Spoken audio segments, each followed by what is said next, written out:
What if I told you that the most dangerous thing you're doing when it comes to injuring your low back isn't in the gym? Most likely it's in your backyard. Stay tuned today. I got Dr. Ash on the show, and we're going to talk about one of the dangerous things, some of the most dangerous places and things that we see people doing right now as summer kicks off here in the Pacific Northwest. Dr. Ash, welcome to the Movement is Medicine show. How you doing? Really go. What's up, guys? That kind of just made me laugh there. The intro with, the most dangerous thing you're doing is probably like in your backyard or in your garage, because that's not what people are thinking this, during the summer especially. Oh, man, I think when we talk low back, especially here being sports docs, a lot of times, brings up ideas of heavy deadlifts or back squats in the gym or some kind of, just throwing down hard out on the slopes or like running a marathon, some kind of sports style, heavy, hardcore activity. But the reality is we see a ton of injuries and a ton of pain coming in from some of the most seemingly innocent activities you can imagine. Yeah. And, we'll have like the most athletic patients come in, and they, big CrossFitters or, they work out a ton at the gym, lift a ton of weights. And anytime they're doing like a normal sport activity, they're fine. But as soon as they hit their garage or, hit their yard, they'll come in and be like, man, I don't know what I did, but I was in the yard for like 2 hours and now my back is just thrown. You know what I mean? And it's crazy because, they're lifting all these heavy weights and they're running all these miles, and that causes no pain. Whereas you're just going to, kneel down on your grass and maybe pull some weeds, and then all of a sudden you wake up in the morning and you like can't move. It's really funny because recording this on the day prior to recording this, and this was not planned, but this perfectly illustrates the point. My wife, who is a very fit person, she runs probably over 30 miles a month. I mean, she runs a lot. She lifts heavy. She's strong AF in all categories. But yesterday, she spent 3-4 hours intermittently power washing the driveway in the back of the house. And today when she woke up, she was destroyed. Like, she basically couldn't get out of bed. I mean, she was like, I think I might have to go into head to toe. It's the power washing, right? And that's not what you're thinking. Whether you're super fit or not super fit, doesn't matter. You're not thinking, I'm gonna go do some yard work, and this has the capacity to totally destroy me. Yeah, I mean, I feel like those types of at-home activities, they're not ergonomic, like intrinsically, or the way you need to bend down, the way you need to lift things up, it's just not ergonomic in general. And I feel like a lot of people just use that as an excuse. Like, oh, well, it was just the box was in a weird place, so I had to, bend down. It was awkward. Weird. It was awkward, and then I picked it up, and then I felt something. But, if you can think about doing those movements in a more functional way, right? Like, it would have been a lot easier if you just moved whatever it was out of the way and then went to it and picked it up. So I think a lot of people just forget. We just forget how to functionally move in a situation where it's awkward. We just do it quick because it's convenient, and then we wind up with like the most annoying injuries. Totally. Yeah, or it's long, so like she was power washing the driveway. And so if you're doing something like that, you're power washing, or you're mowing, and you're weed picking, or you're trimming, or you're bending over and you're doing some specific, pulling weeds or whatever.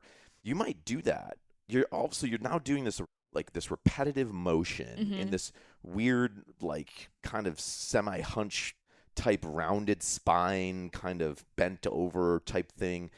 Sometimes hours, but doing that a couple times or even for 15 minutes, probably going to have zero impact. Right. But doing that's just small ergonomic mistake, that small, because it's really hard to maintain proper form.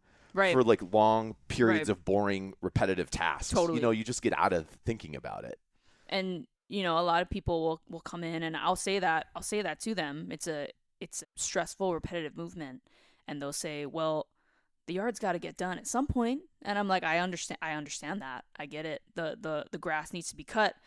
Weeds need to be pulled. But there are ways that you can mitigate if and when low back pain will strike. And a lot of times I will just say, take a break.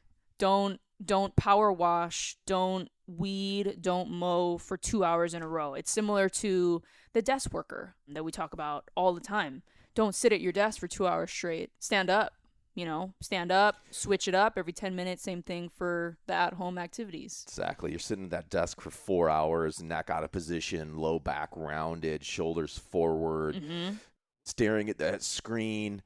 And you wonder, why am I having headaches? Why is my then wake up one day and why is my neck so stiff, or my back aches, or I can't get out of bed, or I can't put my socks on, or I can't, or you're brushing your teeth and pull a muscle in the middle of your back and you're like, oh, I didn't do anything. Well, it's all that repetitive damage that was building up and causing then an issue. And it's the same for the yard work. I think that's such a great, maybe it's too much to ask that you're going to maintain perfect ergonomic form and like a flat low back and push your hips back and hold, a nice proper rigid position with your power washer. But what you can do is you can take a break every 30 minutes and stretch out, shake off, move, go through a little bit of range of motion stuff and just shake it off. So that you're not getting so stiff, you're not getting so immobilized, and you're not doing so much repetitive work for so long. I tell folks too, it's similar to taking a break in between sets at the gym. Some people will use their in between set break to do like an active not cool down, but to do like active rest. You can do the same thing when you're gardening. You don't have to just stop gardening and just go sit down for 10 minutes. You can do active rest. You can go do some low-level lumbar mobilization. You can go use your lacrosse ball, maybe hit the foam roller. You can even just not do anything and go like hydrate. Go get some water. That's what I was gonna drink say. some water. Take a little walk. Take a little walk. Do some simple things like do some leg, grab that knee, pull it up to, just do some standing knee stretches or some quad stretches. That kind of thing, just to kind of get things shook up a little bit. Also, you could think about it as like a cross-functional training. Go to a different activity where you're moving in a completely different plane of motion so that you're not just doing that same repetitive hunchback, bent over type motion over and over again. Go do something else, Totally. Yeah, like go move some stuff on the shelf or go arrange some stuff where you're doing more, you're working more in an upper plane of motion and you're not bent over as much. It's just the sheer volume of what you're doing that'll just compound to create that repetitive injury. And you can treat it. I feel like most people don't do this, but you should treat that sort of outdoor activity as like your workout for the day, especially if you know that you're not as active as it is. Don't feel the need to have to go to the gym after you've done all this stuff in your house, because that also will increase your risk for injury. Number one, mostly because you're fatigued and you're not paying attention to what you're doing. You're mostly just checking off a box saying, okay, I need to go to the gym because I haven't been to the gym today. So it's just the volume of it. Totally. Yeah, that's where I think, you do 4 hours or 3 hours of yard work, then you go get a workout. And then you wake up the next day and you're absolutely wrecked. And you're wondering. Yeah. You're wondering, what the heck did I do? I went to the gym yesterday. I should be good. What do you think, what's your recommendation that day after you wake up sore? Maybe you're real sore. Maybe you're not to the point where you need to come in yet. What are some things you should do that next day? I mean, are we thinking Epsom salt baths? Are we thinking lacrosse ball, foam roller? Or, what's your recommendation? I mean, we can even take a step back and think day of. Like if you're doing gardening in the morning, maybe cleaning out the garage in the morning, in the evening before you sleep, you can do some passive things, maybe do an Epsom salt bath, maybe do an ice bath if you're that type of person. You can also just stick to the ABCs of lacrosse ball, foam rolling, and stretching, just to kind of, prep the body. Hit that low body, like the glutes, the quads, the hip flexors, your adductors. Yep. Roll that foam roller along the spine, especially if you've been crouched over, maybe pulling weeds and stuff like that. Do some like spinal flexion maybe on that thing. Yeah. Kind of doing like some kind of crunches. Extension. Yeah, you can get some rotations in, maybe do some of those open book moves that we do here in the office.